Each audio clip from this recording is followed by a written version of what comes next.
12월 8일 금요일 뉴스송화의 온라인 큐티를 시작하겠습니다. 오늘 큐티인 책 본문은 히브리서 12장 1절부터 13절까지 말씀이고요. 제가 읽을 말씀은 5절부터 8절까지 4절의 말씀을 읽도록 하겠습니다. 또 아들들에게 권하는 것 같이 너에게 권하신 말씀도 잊었도다. 일렀으되 내 아들아 주의 징계하심을 경히 여기지 말며 그에게 꾸지람을 받을 때에 낙심하지 말라. 주께서 그 사랑하시는 자를 징계하시고 그가 받아들이시는 아들마다 책짓질 하심이라 하였으니 너희가 참음은 징계를 받기 위함이라. 하나님이 아들과 같이 너희를 대우하시나니 어찌 아버지가 징계하지 않는 아들이 있으리요. 징계는 다 받는 것이거늘 너희에게 없으면 사생자요 친아들이 아니니라. 아멘. 여러분들과 함께 꾸지람 자녀됨의 특권, 꾸지람 자녀됨의 특권이라는 제목으로 큐티를 나누도록 하겠습니다. 샬롬, 오늘도 말씀을 시작하신 여러분 주님의 이름으로 축복합니다. 오늘 말씀은 크게 세 가지로 나뉘는데요. 첫 번째는 믿음의 선조들에 대한 마무리입니다. 믿음으로 살아냈던, 보이지 않던 하나님을 따랐던 선조들의 이야기를 하면서 우리에게 권면을 합니다. 히브리서 12장 2절 아주 좋은 말씀이죠. 믿음의 주여 또 온전하게 하신 이인 예수를 바라보자. 그는 그 앞에 있는 기쁨을 위하여 십자가를 참으사 부끄러움을 개의치 아니하시더니 하나님 보좌 우편에 앉으셨느니라. 아멘. 믿음의 선조들이 따르고 나그네로 살았던 것을 기억하며 우리 또한 그 믿음의 주이신 예수님을 바라보자고 권면합니다. 그리고 나서 두 가지가 남는데요. 큐티인 책에서 나눈 것처럼 첫 번째는 자녀를 향한 징계이고요. 두 번째는 징계를 받는 자녀의 태도, 이렇게 나뉩니다. 저는 오늘 참 불편하지만 징계에 대해서 여러분들과 함께 나누고자 합니다. 전에도 이야기했지만 위로와 용기와 사랑만이 하나님의 말씀이 아닙니다. 오늘 우리에게 주시는 본문 징계 또한 하나님께서 말씀하셨고 우리에게 주신 말씀이다라는 것을 기억해야 됩니다. 제가 아는 분 중에 음식 중에 양파를 안 드시는 분이 있습니다. 햄버거에도 양파만 빼먹습니다. 나은이라고 생각하시면 안 됩니다. 나은이는 잘 먹습니다. 뉴스송화의 지체 중 한 분이 그런데요. 그런데 여러분, 음식을 그렇게 먹는 거 괜찮습니다. 물론 골고루 먹으면 좋지만 안 먹는다고 양파를 빼먹는다고 큰 문제가 되는 것은 아닙니다. 하지만 하나님의 말씀은 그렇지 않다라는 것이죠. 골라서 선택하면 안 됩니다. 나에게 위로가 되는 말씀만 선택하면 안 된다라는 것이죠. 하나님의 말씀뿐이겠습니까?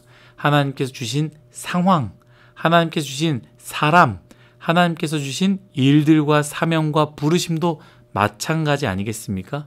내가 원하는 사람, 내가 원하는 일, 내가 원하는 말씀, 내가 원하는 교회. 담임 목사님께서 예전에 말씀하셨을 때 유튜브에 대한 이야기를 하셨습니다. 저는 참 공감이 됐는데요. 우리는 말씀을 너무 골라서 듣습니다. 재미가 없으면 넘겨버립니다. 스크롤 해버립니다. 재미있고 나에게 유익하고 흥미가 될 때는 우리는 그걸 듣고 은혜 받았다라고 말합니다. 너무 잘못된 것이죠.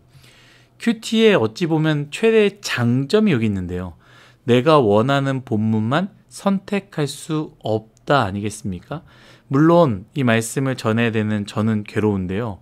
하고 싶지 않은 말씀을 전할 때 피하고 싶은 본문, 피하고 싶은 책이 있지 않겠습니까? 특히 신명기 쪽 보면요. 저주에 대한 내용이 나오는데 그 내용이 얼마나 적나라한지 모릅니다. 그런데 여러분, 그것도 하나님의 말씀이다라는 것을 기억해야 한다는 것이죠. 나에게 오늘 큐티로 주시는 말씀, 수요일날 나에게 주시는 말씀, 주일날 나에게 주시는 말씀, 주일 저녁에 나에게 주시는 말씀을 붙잡고 소화시키는 우리 모두가 되시기를 예수님의 이름으로 축복합니다. 여러분, 징계 참 불편합니다. 앞에서 읽은 히브리서 12장 2절 믿음의 주여 또 온전하게 하시는 이인 예수를 바라보자, 이런 말씀은 참 은혜가 되는데요. 여러분, 히브리서 기자는 이 말씀만 전하지 않았고요. 동시에 찔림이 되고 우리가 불편하고 듣기 싫은 꾸지람, 징계의 말씀도 전하고 있다라는 것이죠. 오늘 읽은 본문 5절부터 8절의 말씀 보면요. 여기에 참 중요한 단어 두 가지가 나오는데요. 전 여러분들과 이 두 가지를 나누고자 합니다. 바로 아들과 낙심입니다. 아들과 낙심입니다. 저는 이것이 얼마나 은혜가 되는지 모릅니다. 히브리서 기자는 징계를 아들과 낙심으로 연결시키는데요. 제가 한번 읽겠습니다. 5절입니다. 또 아들들에게 권하는 것 같이 너에게 권하신 말씀도 잊었도다. 일렀을 때 내 아들아 주의 징계하심을 경히 여기지 말며.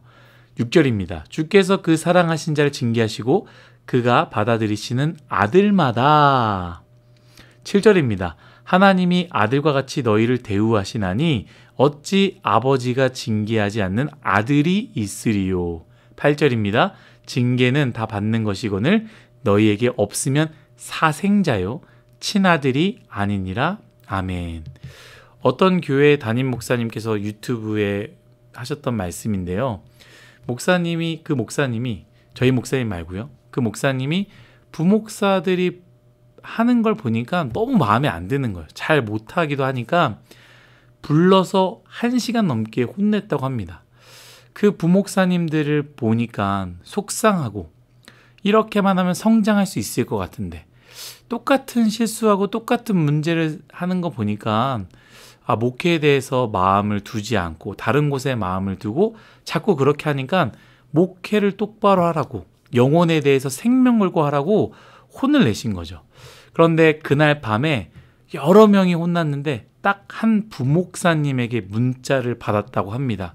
그 부목사님이 뭐라고 보냈냐면 목사님 혼내주셔서 감사합니다. 저는 보육원에서 자라왔는데 크면서 누군가로부터 단 한 번도 꾸중을 들어본 적이 없습니다.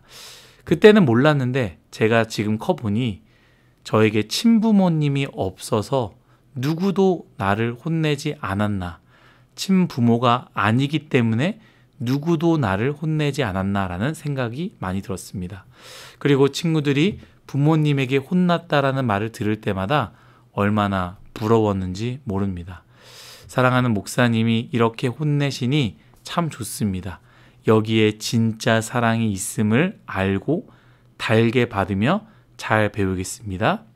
늘 가르쳐 주세요. 라고 이렇게 문자를 보냈다라는 것이죠. 오늘 말씀에서 이 부분을 이야기하는 거 아니겠습니까? 징계하지 않는 부모는 없다. 자녀가 친자녀라면 반드시 징계한다라는 것이죠. 동시에 이것은 무엇을 말합니까? 사람은 크면서 반드시 꾸중을 들으며 자라야 한다라는 것이죠. 어찌 잘못한 것을 선택하는데 칭찬만 하겠습니까? 칭찬 필요하죠. 너무나 필요하죠. 그런데 잘못된 것을 선택할 때에 칭찬하는 것 올바른 교육이겠습니까?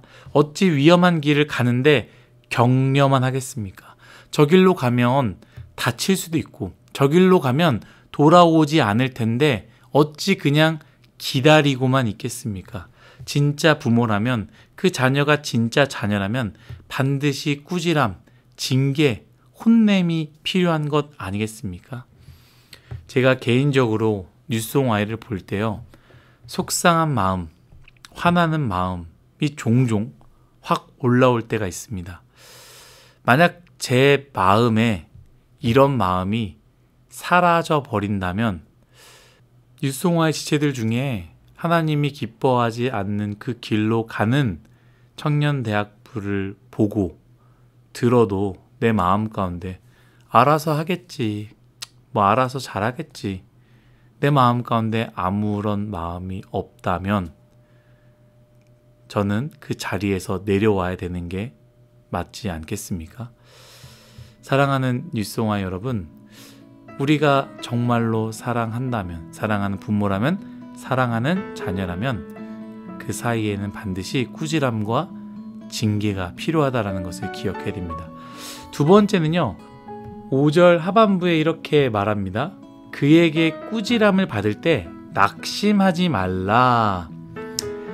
그에게 꾸지람을 받을 때 낙심하지 말라. 꾸지람을 받을 때 낙심하지 마십시오. 우리는 감정에 너무 집중합니다.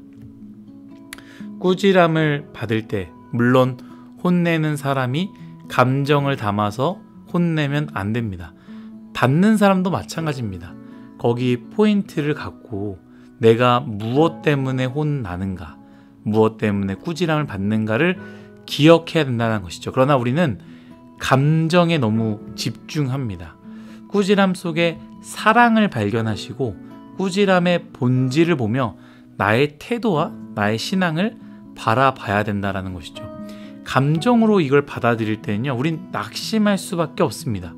감정으로 받아들일 때는 자신의 태도와 행동과 신앙은 바라보지 않고요, 그저 저 사람이 나를 무시하는구나, 저 사람이 나를 싫어하는구나 라고 생각한다라는 것이죠. 그러나 아닙니다. 여러분, 꾸지람 속에 숨겨져 있는 그 사랑을 발견할 때, 아, 여전히 저 분은, 저 사람은, 저 그룹장님은, 저 목사님은, 우리 교회는 나를 사랑하구나, 여전히 나를 생각하고 있구나를 우리가 받아들이고 낙심하지 않을 수 있다는 것이죠. 앞에서 제가 언급했던 것 같이 사랑이 없으면요, 여러분, 꾸지람도 없습니다. 그냥 마음 가운데 알아서 하겠지, 뭐 다치고 넘어지고 쓰러져 보고 알아서 그때 돌아오겠지라고 생각하는 것이죠. 사랑하는 뉴스송아 여러분, 꾸짖음을 기쁨으로 받으시고 꾸짖음을 통하여 길을 잃어버리지 않길 소망합니다. 저는 확신하는데요, 여러분들이 청년대학부를 지나는 순간, 결혼을 하고 아이를 낳고 집사님이 되시는 순간 그 누구도 여러분을 꾸짖지 않을 것입니다. 특히 신앙적으로는 더더욱 그렇습니다. 왜입니까? 이미 나이가 찼고 이미 이제 이런 얘기를 해도 듣지 않고 어른이라고 생각하기 때문에 하지 않는다라는 것이죠. 그러나 여러분, 나이가 먹었다고, 아이를 낳았다고, 내가 어른이 됐다고 내 모난 행동 혹은 죄성, 내가 원치 않는 것, 하나님 기뻐하시지 않는 것들을 하지 않습니까? 그렇지 않는다라는 것이죠. 그렇기 때문에 사실 청년대학부 때가 마지막 때입니다. 나를 바꿀 수 있는, 모난 나를요, 죄성이 나오는 나를, 혈기 부리는 나를 깎아내릴 수 있는, 꺾어버릴 수 있는 마지막 시기가 뉴송 Y임을 기억하며 꾸중 속에서 사랑을 발견하고 기쁨으로 받아들이는 우리 모두가 되시기를 예수님의 이름으로 축복합니다. 다 같이 기도하겠습니다.